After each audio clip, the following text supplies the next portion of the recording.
नमस्कार। Design news के खास कार्यक्रम कहीं अनकहीं में आपका एक बार फिर से स्वागत है। ये खास कार्यक्रम उन तमाम खबरों पर, उन तमाम गॉसिप्स पर आधारित रहता है जो खासी चर्चाओं में होती हैं लेकिन कहीं दिखाई सुनाई पढ़ाई नहीं जाती हैं।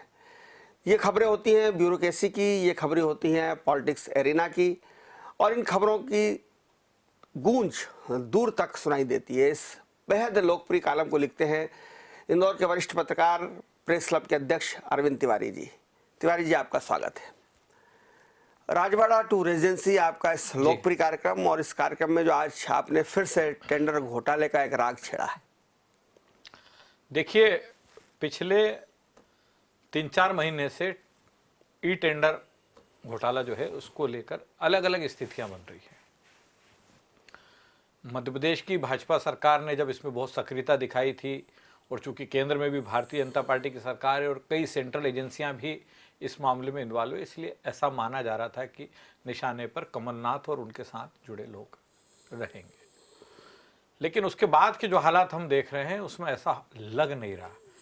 ऐसा लग रहा है ई टेंडर मामले में भी कहीं ना कहीं भारतीय जनता पार्टी की आंतरिक गुटबाजी और मध्य प्रदेश में जो ब्यूरोक्रेसी गुटों में बटी है उसका असर देखने को मिल रहा है।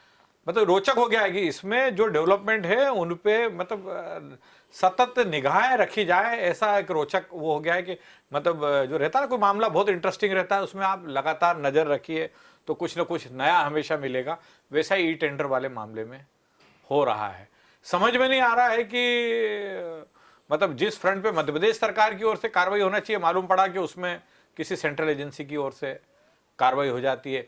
जो लोग मध्य प्रदेश की जांच एजेंसियों के निशाने पे है उनको सेंट्रल एजेंसी लिफ्ट कर लेती है। तो बड़ा मतलब रोचक है कि आखिर निशाने पे कौन है ये समझ नहीं पा रहे। पहले माना जा रहा था कि कमलनाथ निशाने पे, लेकिन अब जो सारा घटनाक्रम देख रहे हैं उसमें ऐसा लग नहीं रहा कि कमलनाथ निशाने। दूसरी बड़ी बात यह है कि ई टेंडरिंग का जो पूरा मामला है वो जो है पुरानी सरकार के, मतलब शिवराज सिंह चौहान जब पिछली बार मुख्यमंत्री थे तब के दौर का है। और ऐसा कहा जा रहा है कि कई मंत्री और कई बड़े नौकरशाह उसमें इन्वॉल्व है ई टेंडर मामले में। तो आखिर मतलब बड़ा गड्ढे सा सारा मामला लग रहा है। कमलनाथ ने तो बल्कि सबसे पहले इसकी जांच कराने की बात कही थी। वो तो आज भी पिछले दिनों जब इंदौर में थे, मीडिया से बात हुई, तब भी उन्होंने कहा कि करीब 70 टेंडर्स में टेम्परिंग हुई है तो मैं पकड़ चुका था। और मेरा ऐसा मानना है कि करीब 100 के आसपास, 100 से ज्यादा टेंडर्स में जो है हेरा फेरी हुई है। तो मतलब ये वैसा मामला हो गया प्रतीक जी के एक पगडंडी है जिगजैग, और उसके पूरे मूवमेंट पे आपको नजर रखना पड़ेगी जिगजैग पगडंडी के। इसको देखना बहुत रोचक होगा, आगे भी हम इस पर चर्चा करते रहेंगे। यूं तो मध्य प्रदेश में किसान आंदोलन की कोई खास गूंज सुनाई नहीं दे रही है। पंजाब और हरियाणा, उत्तर प्रदेश, राजस्थान में ही किसान आंदोलन ज़्यादा जोर पकड़ रहा है, लेकिन उसका मध्य प्रदेश से सीधा संबंध है। कृषि मंत्री, केंद्रीय कृषि मंत्री मध्य प्रदेश के नरेंद्र सिंह तोमर हैं, और किसान आंदोलन को समाप्त नहीं कर पाने के कारण कहीं ना कहीं उनके नंबर कम हो रहे हैं। देखिए, ये स्वाभाविक बात है कि चूंकि कृषि मंत्री नरेंद्र सिंह तोमर हैं, इसलिए जितनी भी बातचीत किसानों से हो रही है, किसान संगठनों से हो रही है, उसको लीड नरेंद्र सिंह तोमर ही कर रहे हैं। पीयूष गोयल वहां मौजूद रहते हैं, लेकिन भूमिका, चूंकि ग्रामीण पृष्ठभूमि के नेता हैं नरेंद्र सिंह तोमर, खेती किसानी से वास्ता रखने वाले नेता, और एक सॉफ्ट चेहरा है बीजेपी का नरेंद्र सिंह तोमर, जो अपनी बात, जिनके बारे में शोहरत है कि अपनी बात को समझाने का मादा उनमें है, बहुत शांति के साथ अपनी बात रखते हैं, और कोई व्यक्ति इस दौर में गुस्सा भी हो जाए तो उसको भी वो बर्दाश्त कर लेते हैं। लेकिन ये प्रतीक जी, आपने देखा होगा कि 10-11 दौर, 12 दौर की बातचीत के बाद भी नतीजा शिफर है। और बताओ, आप अंदाजा लगाइए कि केंद्र सरकार अब इस मामले में, अब केंद्र सरकार एडामेंट हो गई है कई मुद्दों पे। पहले भी जब बातचीत चल रही थी तो कुछ मुद्दों पर जो किसान संगठनों का कहना था, किसान नेताओं का कहना था कि 3 कानून वापस लीजिए, फलाना करिए, तो उसमें से उस पर केंद्र सरकार तैयार नहीं हो रही थी। केंद्र सरकार का एक अपना एजेंडा था, उस पर काम कर रही थी। लेकिन अब तो केंद्र सरकार बड़ा टफ स्टैंड ले रही है और साफ मना कर रही है। लेकिन हो ये रहा कि असल में 26 जनवरी के घटनाक्रम के बाद ये माना जा रहा था कि किसान आंदोलन कमजोर पड़ जाएगा, लेकिन ऐसा हुआ नहीं। 26 जनवरी के बाद जो घटनाक्रम हुआ उसने किसान आंदोलन को और मजबूत कर दिया। टिकैत के आंसू, हाँ, टिकैत के आंसू, बिल्कुल टिकैत के आंसू। और वो उसके पहले का जो एक भाजपा के विधायक जो हैं, उनका जो मूवमेंट रहा, उसने इस आंदोलन को एक अलग दिशा दे दी। अब ये हो रहा है कि साउथ के किसान भी आंदोलित हो रहे हैं, महाराष्ट्र के किसान भी आंदोलित हो रहे हैं, कर्नाटक के किसान भी आंदोलित हो रहे हैं। तो एक तो आंदोलन खत्म नहीं हो रहा है, किसान अब बैठकर बात करने को तैयार नहीं। आज जरूर एक किसान नेता का वक्तव्य आया कि हम बातचीत के लिए तैयार हैं, यदि प्रधानमंत्री बुलाएं तो हम प्रधानमंत्री बुलाएंगे तो बातचीत करेंगे। तो कुल मिला के जो सारे समीकरण बन रहे हैं, ये भी सही है कि नरेंद्र सिंह तोमर जो हैं इसमें चर्चा को लीड कर रहे हैं, सब कर रहे हैं, लेकिन कहीं ना कहीं उन पर भी कुछ नियंत्रण है। इसके कारण हो सकता है कि कुछ मुद्दों पर वो समझौते की स्थिति में हो, लेकिन वो हो नहीं पा रहे हो। तो लेकिन ओवरऑल ये जो सारा परिदृश्य चल रहा है, इसका असर कहीं ना कहीं नरेंद्र सिंह तोमर पर पड़ता दिख रहा है। पार्टी के बड़े नेता जिसे कहा जाए कि नरेंद्र मोदी और अमित शाह, कहीं ना कहीं मुझे लगता है कि उनसे, उनकी भूमिका से संतुष्ट नहीं है और उनसे नाराज से लग रहे हैं। अब अगर हम बात करें कांग्रेस के शाश्वत सनातन विद्रोही नेता के मिश्रा की, के मिश्रा हमेशा से सत्ता के विरोध में ही नहीं बल्कि अपनी पार्टी के बड़े नेताओं के विरोध में रहे हैं, लेकिन इस बार कमलनाथ से उनका कुछ थोड़ा सा सूत्र तालमेल बैठता हुआ दिखाई दे रहा है और उन्हें मीडिया महासचिव की नई जिम्मेदारी से नवाजा गया है। देखिए, के मिश्रा पार्टी के बहुत पुराने लीडर हैं और कांग्रेस के उन चुनिंदा नेताओं में हैं जिनकी स्टडी है, जिनके पास दस्तावेज पुख्ता रहते हैं और वो हमेशा धारदार आक्रमण करते हैं। के मिश्रा और के मिश्रा के बारे में ये बिल्कुल आपने सही कहा कि वो हमेशा सत्ता के विरोध में रहते हैं और अपनी पार्टी के बड़े नेताओं से भी उनका हमेशा विरोध रहा ही रहा है। किसी हम देखें, आपने और हमने देखा है कि जब महेश जोशी मध्य प्रदेश की राजनीति में बहुत पावरफुल हुआ, एक जमाने में के मिश्रा महेश जोशी के राजनीतिक साथी थे, लेकिन जब महेश जोशी दिग्विजय सिंह के मुख्यमंत्री काल में बहुत पावरफुल हुए, या उसके कुछ पहले की हम बात करें, सुंदरलाल पटवा का जो कार्यकाल था जिसमें महेश जोशी कांग्रेस के महामंत्री थे, तो उस दौर में के मिश्रा और महेश जोशी की कभी नहीं पटी, दोनों को में बड़ा विरोधाभास रहा। तो उसके बाद जब कांतिलाल भूरिया प्रदेश कांग्रेस के अध्यक्ष थे, तो उनके विशेष सहायक की भूमिका में जो प्रवीण कक्कड़ रहते थे, उनसे नहीं पटी। आपको तो ध्यान होगा के मिश्रा ने प्रवीण कक्कड़ के खिलाफ काफी बयानबाजी भी की थी, वो नहीं पटी। कमलनाथ जब मुख्यमंत्री बने तो ये माना गया कि के मिश्रा बड़ी अहम भूमिका में होंगे, और एक स्थिति तो ऐसी बनी थी कि ये माना गया था कि वो मुख्यमंत्री के मीडिया सलाहकार की भूमिका में रहेंगे और वल्लभ भवन में ही बैठेंगे। 5वीं मंजिल पे उनके लिए कक्ष भी मुकर्रर हो गया था, तैयारी शुरू कर दी थी उनके लिए कि यहाँ बैठेंगे, लेकिन वो भी नहीं हो पाया। लेकिन के मिश्रा कांग्रेस के उन नेताओं में हैं जो कभी लाभ शुभ नहीं देखते, लाभ शुभ का गणित कभी भी नहीं देखते, और जैसा है कि उनके विद्रोही तेवर ही के मिश्रा की एक पहचान है। कमलनाथ ने उन्हें मौका दिया है। ग्वालियर चंबल संभाग में उपचुनाव के दौरान के मिश्रा की जो भूमिका रही, जिस तरह से उन्होंने ज्योतिरादित्य सिंधिया को घेरे में लिया, जिस तरह से वहां पे जो है भारतीय जनता पार्टी को उन्होंने कटघरे में खड़ा किया और कांग्रेस के लिए वो मददगार बने, बहुत ज्यादा मतलब एक अच्छे रणनीतिकार के रूप में भी इस दौर में वो उभरे। तो कमलनाथ ने उनकी इन सेवाओं का सम्मान करते हुए पार्टी में उनके लिए एक नया पद सृजित किया, महासचिव मीडिया का, और उसमें वो भूमिका का निर्वहन अब के मिश्रा करेंगे। सुनने में ऐसा आ रहा है कि वो कांग्रेस के प्रदेश नेतृत्व और जिला इकाइयों के बीच में समन्वय का काम करेंगे और मीडिया के कामकाज को, जो ऐसा कहा जाता है कि कांग्रेस में मीडिया का कामकाज व्यवस्थित नहीं हो पाता है, क्योंकि कांग्रेस में मीडिया सेल के चेयरमैन है जीतू पटवारी, वो कार्यकारी अध्यक्ष भी हैं, विधायक भी हैं, वो अलग अलग भूमिका में। नरेंद्र सलूजा जो है वो कांग्रेस अध्यक्ष के मीडिया समन्वयक है। तो इसलिए मुझे लगता है कि नई भूमिका में के मिश्रा एक नए अंदाज में रहेंगे उनके, लेकिन उनके तीखे तेवर ये तय मानिए कि अभी भी बरकरार रहना ही है। बिल्कुल, तीखे तेवर तो बरकरार रहेंगे क्योंकि ये उनके डीएनए में है, उनके स्वभाव में है। लेकिन बात की जाए तो एक मंत्री की परेशानी की बात तो हम आम है, सुनते ही कि बहुत सारे मंत्री परेशान हैं, लेकिन इन दोनों एक मंत्री जी के बेटे खासे परेशान हैं। देखिए, अपने हर कॉलम में और हर शो में लगभग हमारी बात होती है और एक विषय हम अपने दर्शकों के लिए छोड़ते हैं। तो इस बार यही विषय मैंने अपने दर्शकों के लिए छोड़ा कि आप बूझो तो जाने, वैसी स्थिति है। कमलनाथ सरकार में एक मंत्री बहुत पावरफुल थे, अभी जो है वो शिवराज सिंह चौहान की सरकार में मंत्री हैं, लेकिन जब वो कमलनाथ सरकार में मंत्री थे तब उनके बेटे का लगातार फोन पर कुछ लोगों से जो संवाद हुआ, क्योंकि जब वो कांग्रेस के मंत्री थे उस दौर में दिल्ली में भारतीय जनता पार्टी की सरकार थी, और भारतीय जनता पार्टी की सरकार ने मध्य प्रदेश, बिल्कुल घोषित तौर पर कहा जा रहा था कि मध्य प्रदेश के कुछ मंत्रियों और उनसे नजदीक से जुड़े लोगों के टेलीफोन ऑब्जर्वेशन में रख रखे। तो मुझे लगता है ये उसी कड़ी का एक हिस्सा है कि एक मंत्री के बेटे, जिनका लगातार कई लोगों से संवाद टेलीफोन पे हो रहा था, और जब उसे ऑब्जर्वेशन में लिया गया तो वो मामला कुछ ऐसा कहा जा रहा है कि लेन देन का नजर आ रहा है, और जिन लोगों से उनका संवाद होता था वो कहीं ना कहीं संदेहास्पद माने गए हैं। तो निश्चित तौर पर इस तरह के घटनाक्रम ने, नेताजी तो ठीक है, उनके बेटे की परेशानी जरूर बढ़ा रखी है, और बेटे के कारण पिता का परेशान होना स्वाभाविक है।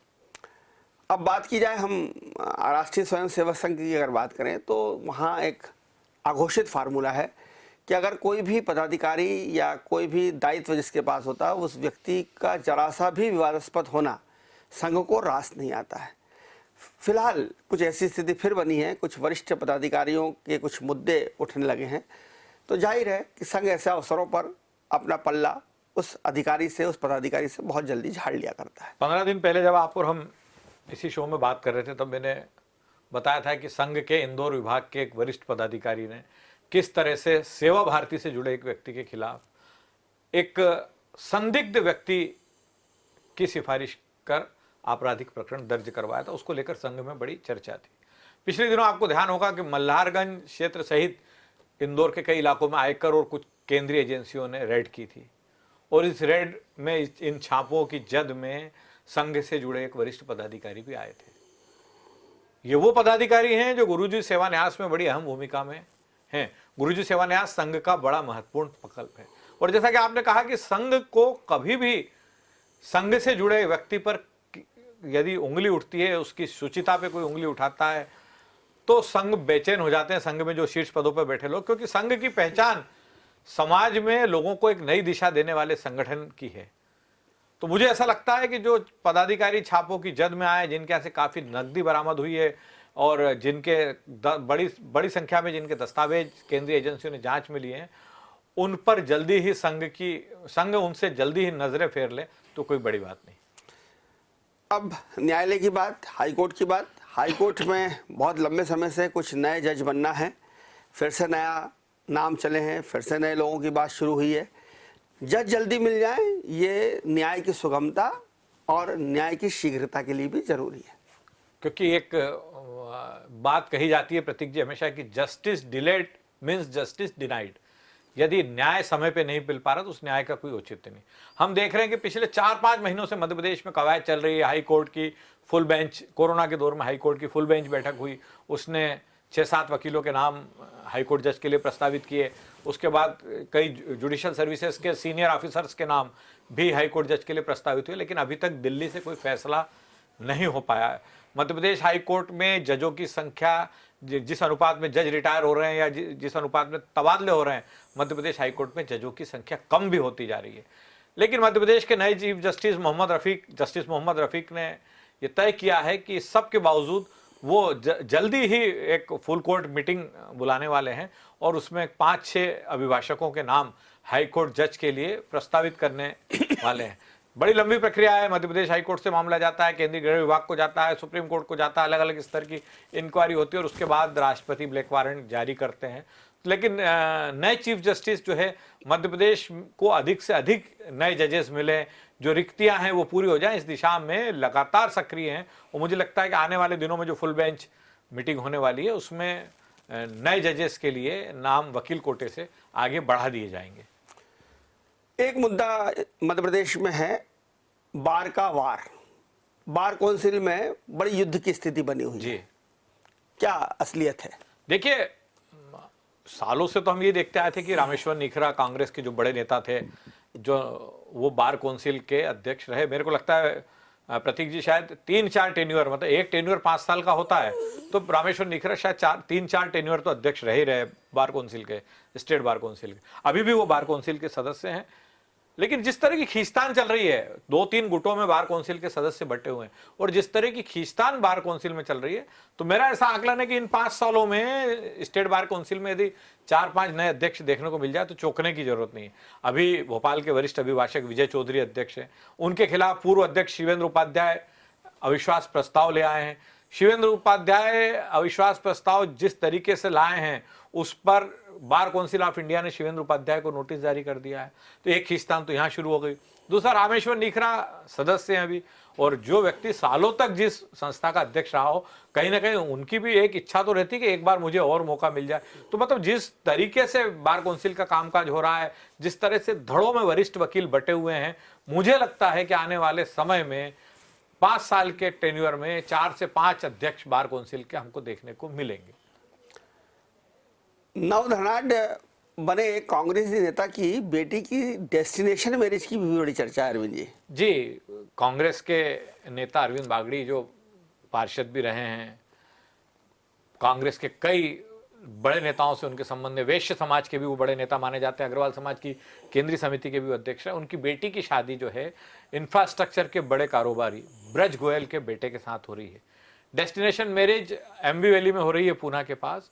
और जिस स्वरूप में शादी हो रही है, मतलब जिसका लेविश, जिस लगधक व्यवस्था में शादी हो रही है, उस पर सबकी निगाहें हैं। और दोनों लोगों का जिस तरह का कामकाज है और जिस तरह का खर्च हो रहा है, तो मुझे लगता है कि जो मेरे सूत्र कह रहे हैं कि ये शादी जो है वो कुछ एजेंसियों की नज़र में आ चुकी है, और इसकी यदि जल्दी ही पड़ताल शुरू हो जाए तो हमें चौंकने की जरूरत नहीं। चलिए अब बात करेंगे ब्यूरोक्रेसी की।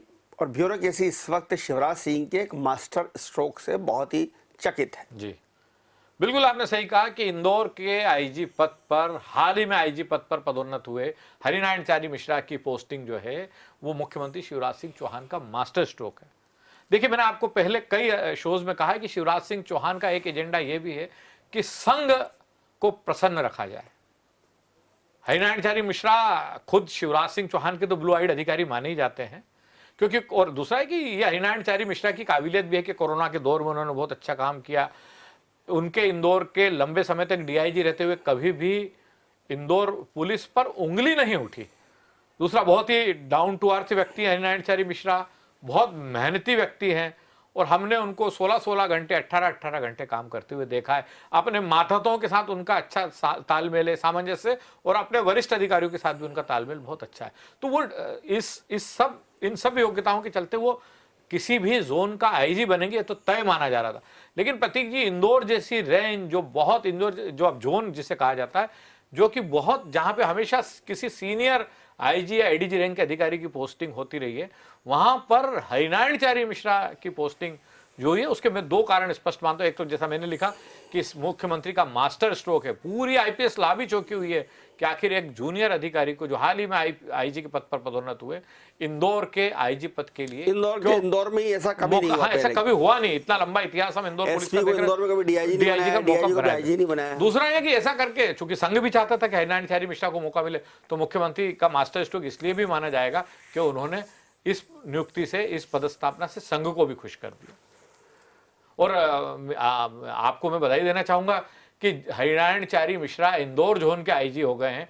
इस बात की सूचना सबसे पहले आपने डिजियाना टीवी के लाखों दर्शकों को आपके माध्यम से मिली। सबसे पहले आप ही ने बताया कि इंदौर के डीआईजी वो उस वक्त इसी स्टूडियो में शो कर रहे थे, और आपने उन्हें सबसे पहली सूचना दी, और उस सूचना को आपने लाखों दर्शकों तक शेयर किया कि हरिनारायण मिश्रा इंदौर के आईजी हो गए।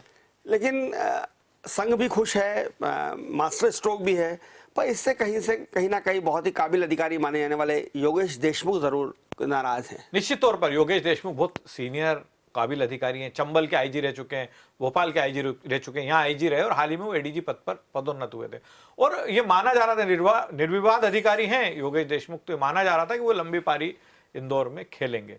लेकिन उन्हें जिस तरीके से उज्जैन भेजा गया, मुझे लगता है वो खुद भी संतुष्ट नहीं है। और जहां तक मेरी जानकारी है कि वो पुलिस मुख्यालय, पुलिस के राज्य पुलिस के मुखिया विवेक जौहरी से आग्रह कर चुके हैं कि मुझे बेहतर होगा कि मुझे उज्जैन के भेजने की बजाय आप भोपाल में पुलिस मुख्यालय में मेरी सेवाएं लीजिए, क्योंकि आप उज्जैन, होशंगाबाद, रीवा, चंबल, ये शहडोल, ये सब वो रेंज मानी जाती है जहां पर जो अधिकारी नए नए आईजी बनते हैं, डीआईजी से आईजी पद पर पदोन्नत होते हैं, उन्हें आईजी के रूप में काम करने का मौका दिया जाता है। तो निश्चित तौर पर योगेश देशमुख जैसे वरिष्ठ अधिकारी के लिए यह एक सेटबैक ही है। और सबसे आखिर में बात हम करेंगे इंदौर के नवागत डीआईजी की, जिनका बहुत अच्छा फार्मूला है कि ना तनाव देना ना तनाव लेना। बिल्कुल आपने सही कहा। मनीष कपूरिया को हम सालों से जानते हैं, इंदौर में सीएसपी रहे, एडिशनल एसपी रहे, और उसके बाद भी लगातार हम उनके संपर्क में रहे, चाहे वो बालाघाट के एसपी रहे जहां उन्होंने कई बड़े नक्सलवादियों का खात्मा किया, या सीहोर के एसपी रहे जहां उन्होंने अपनी कार्यप्रणाली से एक अलग पहचान बनाई। पुलिस मुख्यालय में भी वो रहे, तो डीजी के स्टाफ ऑफिसर की भूमिका का निर्वहन हुआ। मतलब एक अच्छे समन्वयक की भूमिका मानी जाती है। वो एक ऐसा अधिकारी जो डीजी और पुलिस मुख्यालय के वरिष्ठ अधिकारियों के बीच में तालमेल जमा ले, ऐसे अधिकारी को स्टाफ ऑफिसर बनाया जाता है। डीआईजी बने तो उज्जैन उनकी पदस्थापना। और मेरा मानना है कि मनीष कपूरिया बहुत ही जज्बे के साथ, जोश के साथ काम करने वाले अधिकारी हैं। अपने अफसरों से बहुत, अपने मातहतों से बहुत मधुर संबंध रखते हैं। वो अधिकारी वही अच्छा माना जाता है प्रतीक जी, जो बिना किसी विवाद के, बिना किसी ईगो के सबसे काम ले और उसके व्यवहार की तारीफ, उसके कामकाज की तारीफ सब करे। तो मनीष कपूरिया जो इंदौर के नए डीआईजी हैं, उनका स्पष्ट फार्मूला है कि न तनाव लेना न तनाव देना, लेकिन काम में कोई कोताही नहीं बरतना। हर चीज को लेकर वो खुद एक एक चीज का माइन्यूट ऑब्जर्वेशन करते हैं। माना कि मैं उदाहरण देना चाहूंगा कि यदि जैसे आज मुख्यमंत्री की वीडियो कॉन्फ्रेंसिंग थी, तो ये तय माना जाता है कि मनीष कपूरिया एक दिन पहले से अपने मातहतों के साथ बैठेंगे, पूरी तैयारी करेंगे और ऐसे हर सवाल का जवाब उनकी डायरी में होगा, जिसके बारे में उन्हें यह लगेगा कि ये सवाल मुख्यमंत्री वीडियो कॉन्फ्रेंसिंग के दौरान इंदौर के डीआईजी के नाते उनसे पूछ सकते हैं। तो मातहत भी खुश हैं, वरिष्ठ अधिकारी भी खुश हैं। और इंदौर में तो एक सुखद संयोग जमा है कि मनीष कपूरिया इंदौर को अच्छे से जानने वाले अधिकारी हैं। आईजी हरिनारायण मिश्रा इंदौर को अच्छे से जानने वाले अधिकारी हैं। 2 एसपी, 3 में से 2 एसपी ऐसे हैं, बल्कि ऐसा कहा जाए तो तीनों एसपी। महेश चंद्र जैन इंदौर में लंबे समय तक एडिशनल एसपी रहे हैं, एसपी रेलवे रहे हैं। अरविंद तिवारी इंदौर में सीएसपी, एडिशनल एसपी और क्राइम में एडिशनल एसपी की भूमिका का निर्वहन कर चुके हैं। आशुतोष बागरी जो नए एसपी आए हैं, एसपी ईस्ट के पद पर, वो इंदौर में प्रोबेशनर रह चुके थे। बहुत अच्छा तालमेल अधिकारियों का जो है इंदौर में इस दौर में बनता दिख रहा है। लेकिन मनीष कपूरिया की इंदौर के डीआईजी के रूप में मौजूदगी मातहत अफसरों को बहुत राहत देने वाली है। पर उनकी नियुक्ति कहीं ना कहीं चौंकाने वाली भी है, क्योंकि जो नाम चल रहे थे वो कुछ और नाम तमाम थे। नाम जो नाम चल रहे थे, हम कई बार हमने डिस्कस किया। राजेश हिंगनकर, सुशांत सक्सेना, कृष्णा वेणी, डॉक्टर आशीष, सचिन अतुलकर, कई नाम चल रहे थे। मनीष कपूरिया का नाम तो कभी इंदौर के डीआईजी पद की दौड़ में सुना ही नहीं गया। लेकिन उन तमाम पूर्वानुमानों को झुटलाते हुए, उन तमाम पूर्वानुमानों को दरकिनार करते हुए मनीष कपूरिया, क्योंकि वो मनीष कपूरिया मुख्यमंत्री की भी पसंद है, मुख्य सचिव की भी पसंद है और डीजीपी की भी पसंद है। इसलिए इंदौर के डीआईजी जैसे प्रतिष्ठापूर्ण पद पर मनीष कपूरिया को सरकार ने मौका दिया। और वैसे भी ये कहा भी जाता है कि जिनके नाम चलते हैं उनके काम नहीं हो पाते तो बहुत ही गोपनीय तरीके से काम हो, यही ब्यूरोक्रेसी का नियम है। बहरहाल आज के कहीं अनकहीं में इतना ही। हम अगले हफ्ते इसी समय आपसे फिर रूबरू होंगे कुछ नई सुरसुरियों को लेकर। तब तक दीजिए आज्ञा और देखते रहिए डीजे न्यूज़। खबरों का सिलसिला जारी है, जारी रहेगा। नमस्कार।